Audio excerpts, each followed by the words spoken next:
What is going on, Colts Nation? Welcome back to another Bring the Juice Colts podcast live stream. Thank you all so much for tuning in on this beautiful Thursday evening. Just want to say shout out to BetUS for powering today's stream.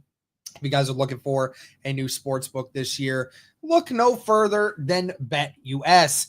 Today, guys, we're going to be talking a little bit about the Buffalo Bills and the Colts matchup coming up. I tried to get Dan on here today. Wasn't able to make that work, unfortunately. But we'll go through with it as normal. And maybe at another point I can get Dan on here as well. But yeah, so I want to say again, guys, thank you so much for tuning in. Be sure to like the stream if you guys haven't already. Be sure to comment. Be sure to subscribe. We're now over 19,400 subs, guys. We're now less than 600 subs away from 20K, and we really need you guys' help to get it there. Jacob, how's it going, man? Chris Maker, my friend, good evening, my brother. It's a beautiful American night, and I'm happy to spend some time with you. I appreciate you guys. Probably won't be on here for insanely long. I got plans here tonight, but nevertheless, do want to say thank you guys again so much for tuning in. But the Indianapolis Colts, they're going to be facing the Buffalo Bills this week. And, you know, the Indianapolis Colts, a lot of talk over the last few weeks, obviously. And the main part of that has to come down to Joe Flacco and Anthony Richardson. Now, whatever way you feel about the situation on whether or not you think Joe Flacco should be the starter or Joe Flacco or Anthony Richardson should be. I'm all for the Anthony Richardson one. Are you doing play-by-play this weekend, Derek? No, I don't believe I will be. I think Cody will be taking over this time. Charles, how you doing, man? Yeah, so the Colts now, I mean, they went with Joe Flacco, and they had a really bad game against the Minnesota Vikings, at least from an offensive perspective. So that has definitely been a stunner for a lot of us. And now the Colts are not backing down on it. They're doubling down and keeping Joe Flacco at the quarterback position. And, you know, we're going to just see how it goes here against Buffalo. I'm going to break it down for you guys as much as I can. Check it out. But before we actually do get into it, guys, again, BetUS is powering today's stream, like I said. And, you know, they have the latest odds for this game coming up. And I'm going to show you guys the odds here for this particular game, as I believe the Colts are still underdogs. Looking at it right now, still hanging around that +4. There really hasn't been a whole lot of change to it. We are going to go with a Colts we're going with a Colts win here. And I am actually going to hit the under on this one because I just think that the last couple games, the Colts offense has just not gotten it done. So I'm going to stick with that. And we're going to put a 20 burger on it, win 50-52 by doing that. So make sure you guys are taking advantage of that today, guys. Make sure to check out BetUS. But, of course, be sure to be responsible. But we'll talk about the offense of the Indianapolis Colts right now. You know, I got to imagine that the Indianapolis Colts offense has to be better this next week. I really believe it has to because, you know, it's hard for them to be any worse. You know, I mean, they definitely could have been worse. But, I mean, it's hard to imagine they were that bad, right? Like no offensive points scored. You know, like the special teams got 7 and the defense got 6. But the offense scored nothing. So like it's it's a weird situation for the Indianapolis Colts. We aren't running the football very well right now, and Joe Flacco clearly is trying to do what he can right now. I really don't give him any leeway on it because he's the veteran. He's the former Super Bowl MVP from many, many years ago. Like this guy knows what he's supposed to be doing. And when you look as bad as you did, I mean, I also question a lot of things. My questions have been, I think that Michael Pittman is not in a good space right now. I think that he's trying to play through an injury that is really affecting him. His route running and his ability to make plays has really been limited over the last few weeks.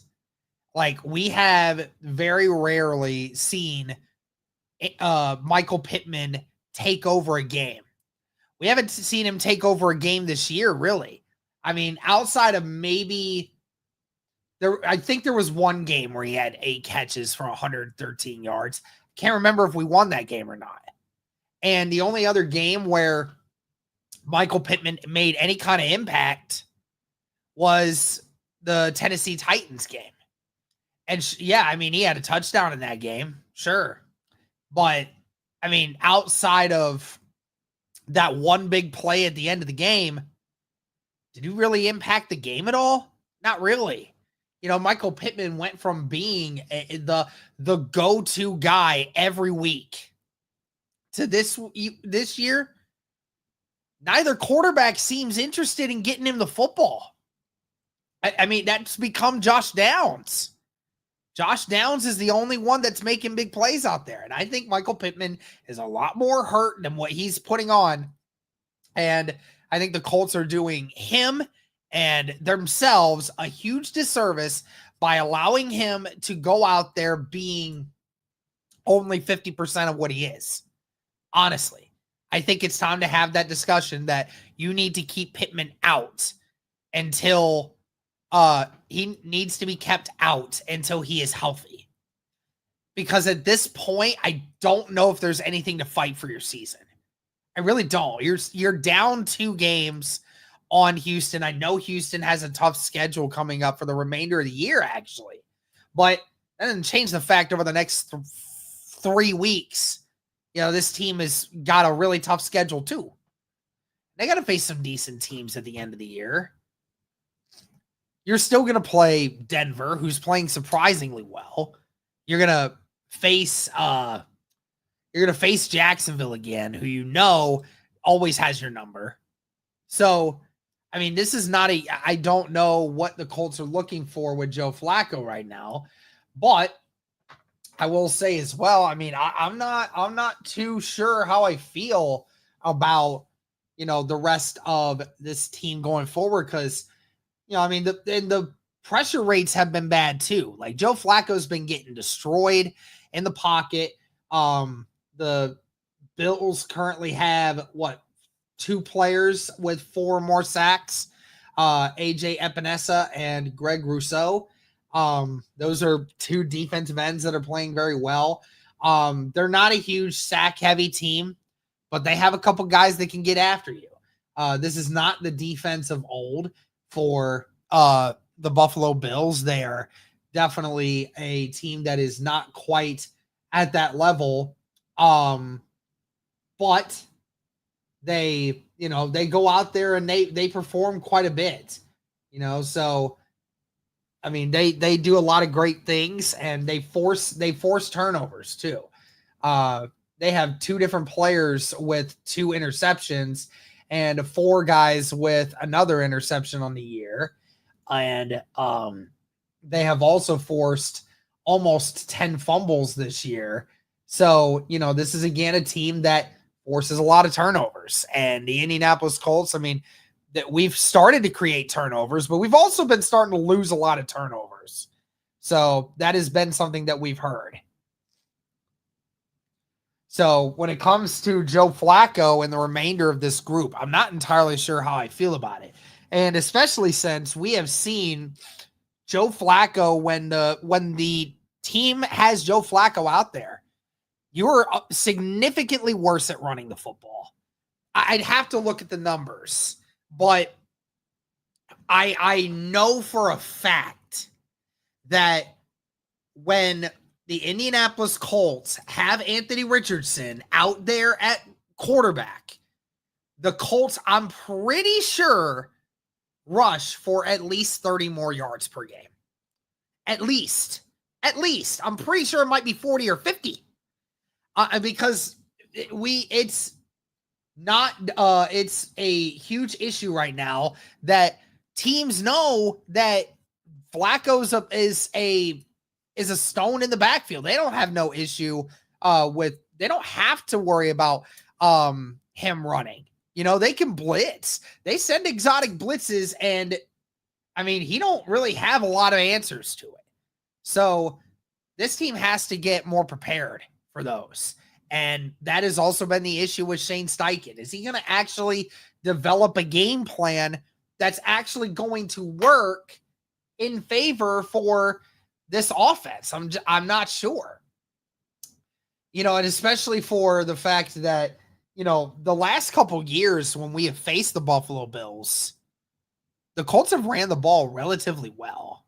They've ran the ball relatively well. We remember the last time Jonathan Taylor, didn't Jonathan Taylor had 4 touchdowns or 5 touchdowns in that game? I think it was 5. So, I mean, the Colts have to know how to be able to run the football. And right now they're just don't. Even with Jonathan Taylor out there. The scheme just doesn't fit. And so the Colts have to get more creative. They have to get Jonathan Taylor going. They have to. And then, like I said, I don't know how much outside of Josh Downs, I don't have faith in any of the rest of these weapons. I mean, because Alec Pierce doesn't get targeted.